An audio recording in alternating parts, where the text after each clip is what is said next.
Hello there, fellow peasants. So today I'm going to be talking with you about my favorite horror film of all time and my second favorite film of all time. And that is 1973's The Exorcist, directed by William Friedkin. This movie is an absolute masterpiece. It transcends the genre of horror. It is a drama. It's a psychological drama. It's a horror movie. It's a thriller. It's just a fantastic story, and so let's get into it here. So the novel was written by William Peter Blatty and was later adapted into a script for the film. William Friedkin, who previously shot The French Connection, who had won an Oscar for The French Connection, decided to take on this film. William Friedkin is a very hardcore director. He's known to slap the actors, and he's known to bring guns onto set to fire shots off when he wants a certain reaction. But he is a creative genius, even though some of the stuff he does is pretty wild. But if it wasn't for him being fucked up in the head, this movie would not be what it is, I don't believe. And so The Exorcist starts out in Iraq. They shot the opening scene in Iraq, and it's actually done at a real archaeological excavation in Iraq. And a lot of people don't know this, but all the Iraqis wanted in return at the site for them to film was to show them how to make fake blood. They just wanted to know how to make fake blood. So that's pretty interesting. Yeah, it starts out with Father Marin. Father Marin is a Catholic priest, and he also does archaeology. And he runs across this little ruin. It looks like a little demon head or something. And he hangs out in the town for a bit, and he starts wandering through town, and he stumbles upon this statue, and the statue looks demonic. And then so that opening scene of the film, it seems weird. It opens in the desert, in Iraq. What the opening does is it sets up who Marin is, his background, how educated he is, how worldly he is. He has vast experience and knowledge, how well traveled he is, and it kind of sets up. It's kind of like foreshadowing the final battle between him and the demon Pazuzu at the end of the film, with him and Pazuzu standing in front of each other there in the desert. And then it cuts to Georgetown, where Reagan and her mom live, and you see Reagan acting like a normal little girl. Reagan, by the way, is the girl in the film who becomes possessed. And she's a normal girl, but then things start happening. They start hearing things around the house. They start hearing knocks. The bed starts moving. Reagan starts complaining that her bed is moving. They think there's rats in the attic. There's noises coming from the attic. So the mom goes up and checks that stuff out. And all the while you're watching Reagan and her mom's daily lives, and how, because her mom is also an actress. They're living in Georgetown temporarily while the mom shoots a film there at Georgetown University, and so you're watching them live their lives, but then you're also following a priest, Father Karras, and what he's going through, and he is struggling in his faith. He's a psychologist. He deals with a lot of people's problems, and he's just kind of losing his faith over time, seeing all the things that are wrong with people, and he doesn't think he can do them justice anymore because he's losing faith, and you can't help people as a preacher if you don't believe. And so he tells one of the other priests at the church, like, I'm not fit for this anymore. I'm losing my faith. And he's also battling, his mother is not doing well. He's traveling back and forth between Georgetown and New York City to visit his mom, who's sick. and he's just having a lot of trouble. And so you have Reagan, who is, slowly becoming possessed by this demon randomly, and you have Father Karras, who's kind of tormented by his lack of faith, by the world being shitty, and his mom being sick. And so you have two people here that are dealing with some really heavy shit. They each have their own issues. Well, eventually it gets so bad with Reagan. She's seen doctors. The doctors can't figure out what it is. They're doing brain scans. They're doing all these other tests. They go to the hospital and they do these injections in her neck and all this crazy experimental shit, and they still can't figure out what's wrong. They keep saying it's the frontal lobe. There's something wrong with her brain.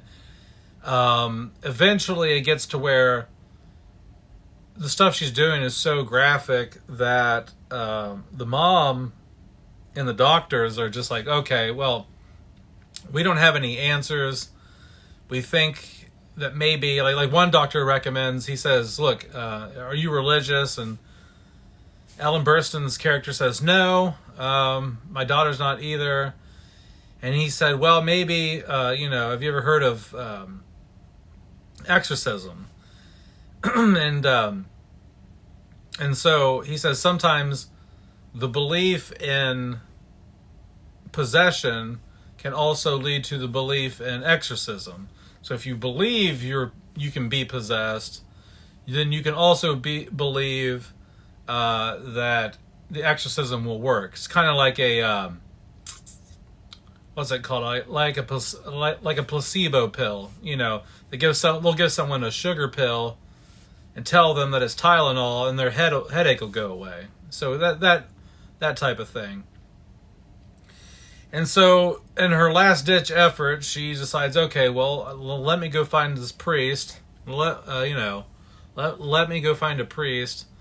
And so she knows of Father Karras because she hangs out in Georgetown circles, elite circles. She has house parties where, people from the church and the university come, and they all hobnob, and they all hang out, and they have dinner parties. And so she heard about Father Karras' mother passing. And Father Karras' mother eventually passes away, and that throws him into a whirlwind of stress and strife, and because he couldn't afford to keep her in a decent home, like old folks' home. She ended up being in some, mental asylum, and he was, super stressed out that she had to go there and not a decent old folks' home.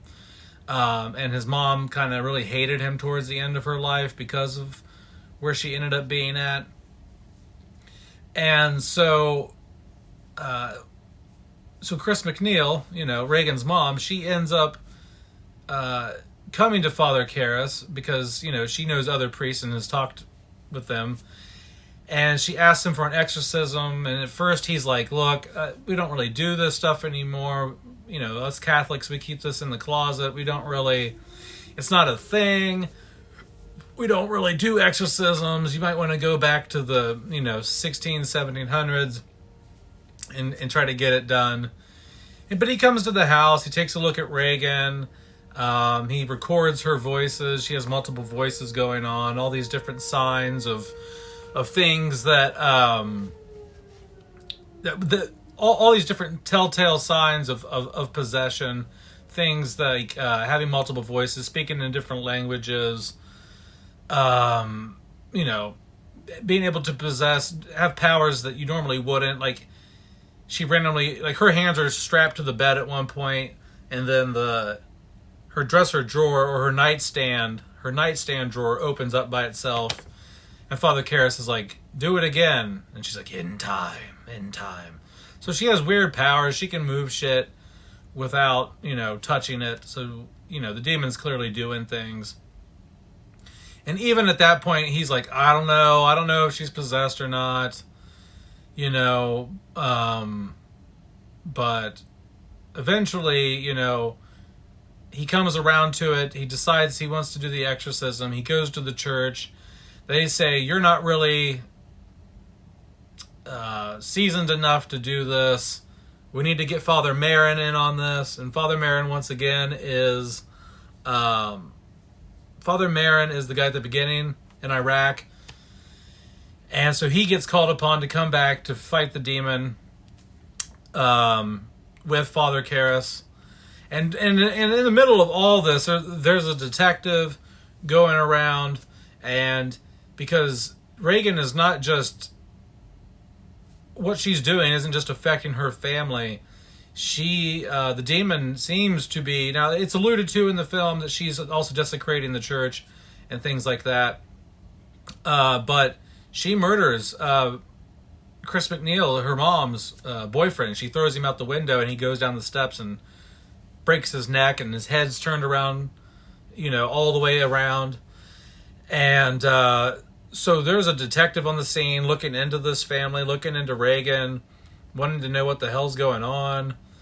And so we get to the final battle, the final scene with the exorcism. And Father Marin's done this shit before. Father Karras he's new to this, but he's ready to do it. He's willing to do it. And they get in there, and they're doing all the ritualistic stuff, the holy water and all this and that. It works to an extent, but the demon starts abusing Father Karras psychologically. Starts changing its appearance to look like his mom. Starts talking like his mom, saying things that his mom said to him, and so it's screwing with him. Father Marin says, "Get out! You can't handle it. Just get out, leave. I'll take care of it." And eventually the demon ends up killing Father Marin.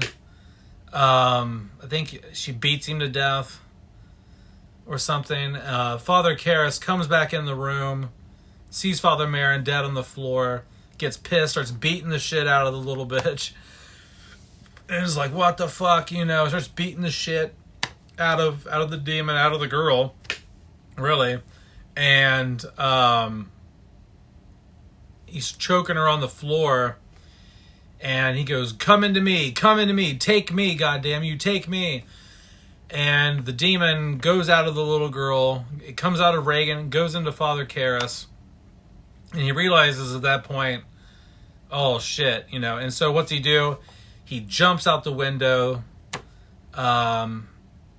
breaks the window, falls down the steps to his death, and one of the other priests at the end gives him his last rites and all that. The detective shows up last minute to the scene. Regan's not possessed anymore. She's in the corner crying, bloodied up. He's thinking, what the hell went on here? And then eventually Father Dyer, the priest who gave Father Karras his last rites, shows up to their house at the end and gives Regan a little pendulum or pendant or something like that from Father Karras. And she doesn't seem to remember much, but she does. She sees Father Dyer's collar and gives him a kiss on the cheek. And that's the ending of The Exorcist, the theatrical cut. I used to be a huge fan of the version you've never seen, which William Peter Blatty really, really, really wanted William Friedkin to add in 12 minutes back to the film for decades. And Friedkin was like, fuck no, I'm not doing it. But then eventually he did it. He put it in. So it's not, a lot of people call it a director's cut. It's not a director's cut. It's William Friedkin doing a favor for somebody, and that's about it. Now, the version you haven't seen, it does have the spider walk, which is cool, but it adds in extra stuff that's not really needed, like sometimes in the background he'll add like in little faces of Pazuzu, or he'll or like the ending scene with Father Dyer and the detective, they kind of get the talking about movies and start having a similar relationship that Father Karras and the detective had together. Because earlier in the film, the detective tries to get out of Father Karras, who would be doing this? You're the church psychologist. Anyone who would be doing this would maybe come to you for confession and spill the beans about this. And so, they had that. But all in all, guys, The Exorcist is an amazing film. It's great because, not just because of the horror aspects, but because of the story of Father Karras and how, Regan and Father Karras both need each other in the film. Regan needs Father Karras for the exorcism, and Father Karras needs Regan's possession to get his faith back again. And so it's a nice story in that way. And I personally, when I watch the film, I like to watch it more from the aspect of I'm watching Father Karras' story rather than Regan's story. I feel like Regan is... she's more like the protagonist, I think she's really the catalyst for what happens to Father Karras. She's what completes his arc. Not that she doesn't have an arc, but her arc's less interesting because she's just a normal little girl who gets possessed, and by the end she's just a normal little girl again. Clearly maybe a little screwed up, but she's back to normal, she ends up back at square one. And Father Karras ends up dead, obviously, but, it's more of a natural progression of a character through decisions and choices that they've made and experiences they've had. Regan didn't really get to choose what the demon did to her or what the demon made her do, so I'm not so interested in her arc as Father Karras's. The way this is shot, amazing. The editing is done quickly. There's not a lot of transitions. I don't think there's hardly any. There might not be any transitions in it at all. It just cuts straight to the next scene. There's not a whole lot of transitions that show like how much time passed, or maybe this is a week later, or you just kind of you're in it for the ride. Like it's just snap, snap, snap, snap. It's like documentary style. It just keeps going and going and going. Awesome film. I don't know what else to say about it. It's my second favorite film of all time. If you've never seen this, sorry for the spoilers, but this movie will be 50 years old next year, and I'm really hoping, I am hoping we get a 4K restoration next year of the original negative. William Friedkin is still alive, so he'll be able to overlook that. And I know next year they're going to be rebooting. David Gordon Green is going to be rebooting The Exorcist. I might watch the trailer for it, but I really don't want to go see that shit. I really don't want to go see it. I don't know. I don't think he's gonna. I don't even think if William Friedkin did a sequel that it would be worth watching, let alone David Gordon Green. But anyway, guys, that's it. That's my review / film suggestion / bullshit session on The Exorcist. I hope you enjoyed this. Please go watch The Exorcist this Halloween season. If you have not seen it, if you have seen it, watch it again. I watch it every year. I probably watch The Exorcist 4 or 5 times a year. I love the movie. Fantastic film. It's more than a film. It's like an experience. It's like a car. It's like a ride at a movie at an amusement park. But that's it. Peace out, guys. Go down in the comments below. Let me know what you think of The Exorcist. Subscribe if you want to. You don't have to, but if you want to, go ahead and do it. And other than that, have a good one, peasants. Peace out.